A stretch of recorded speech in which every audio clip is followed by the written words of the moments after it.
Now, there is barely a day where you can't pick up a national newspaper and find a story about knife crime. Well, reports of knife crime in Sussex have nearly doubled in the past 5 years. There were more than 1,200 offences involving a knife in 2019 to 2020, compared to just 650 in 2015.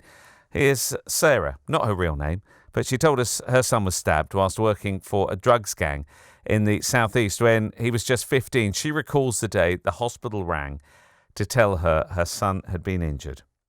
She said, your son's been stabbed. I'm stemming the bleed in his back. And I remember when I answered that phone call, even in that moment of complete shock and panic, just thinking, well, actually, if he dies, at least he's out. He's free from these people.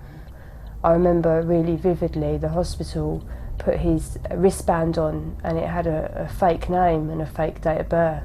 And that was quite surreal because that's professionals acknowledging there's a real high risk to the job being finished. They weren't simple, neat puncture wounds. They were gaping, open, jagged, deep wounds. And I remember the police bagging up his trainers into an evidence bag and going. I went over to him and he was laying on his side. He was wincing in pain. And I said to him, "You're the reason I carried on living, so you can't die." A lot of people have this stereotype that these children have nothing. My son's got 2 parents who adore him. He passed all his GCSEs at a really high grade. He was studying A-levels. He's very popular. He still managed to get sucked in. Amazing. Catherine Davis is the executive principal of Bexhill Academy. She's always carried out checks on pupils. That's something that we do sporadically, and it's good practice. I mean, I was in charge of 5 schools in East London where this is quite, it's quite a high percentage of knife incidents there, and we do it randomly, we do it regularly. I think it's good practice. It's great that we're talking about this because we all need to be vigilant. We all need to think and know what our children are doing.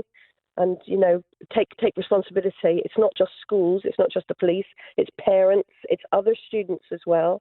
And, I'd like to say that the safeguarding procedures, well done, Crawley College, but I think most schools as well have got quite robust safeguarding procedures where we do keep our ears to the ground and sort of listen out for any, potential issues. Well, there's been a number of recent incidents across the county, including high-profile stabbings in Worthing and Eastbourne.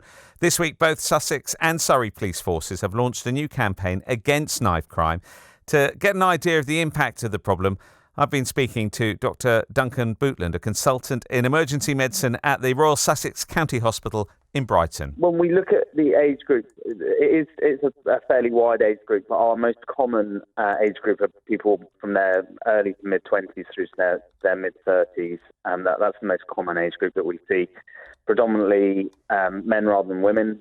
And then in terms of the injuries that we see, so we see the full spectrum of injury from what we consider relatively minor wounds right through to life-threatening and life-ending wounds. And one of the things that's concerning and about stab wounds is that you can have an injury from a knife that can cover that entire spectrum from being fairly minor through to ending someone's life. And the difference between those injuries can actually be relatively small. The distance the knife needs to move to change something from a relatively minor wound to being a life-threatening or a life-ending wound is not a great distance. And so that's one of the reasons why we're so concerned about injuries from knives and stabbing.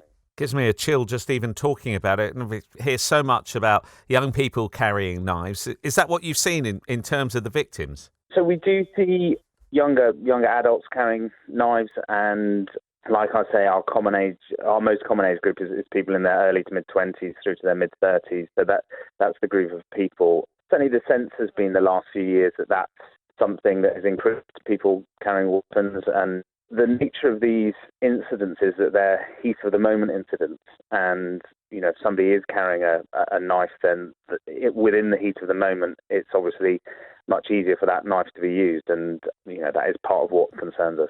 And is it down to you and your staff to break that news about the attacks and to families of these victims? What's that like? It's very difficult, and particularly when you're dealing with younger people who've been seriously injured or who have life-threatening injuries. I mean, it is part of what we do in the emergency department, but it's a difficult thing. And I say to colleagues and people outside of medicine, it's not so much the dealing with the medical aspect of the injury that's challenging for us. It's the tragedy that surrounds it, and it's the tragedy for the patient, and particularly the tragedy for the families, because in the heat of a moment, in a very short period of time, you can go from somebody who's absolutely fine to somebody who is seriously injured or who has been killed, and that is absolutely tragic in every sense.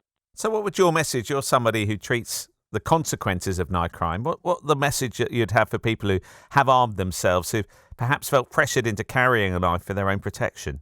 There isn't a single message for people, that is going to solve this. But what I would say is that, carrying a knife and assaulting someone with a knife comes with consequences that you might not think when you set out on your evening out, or when you're out with your friends. You might not think that will result in a life-changing event for you and for your friends, but it absolutely can, and it absolutely does. And so, the decision to carry a knife, the decision to use a knife, they carry just such severe consequences, and we are desperate to see these incidents reduce in number and severity, and we're desperate for people to stop carrying and using knives.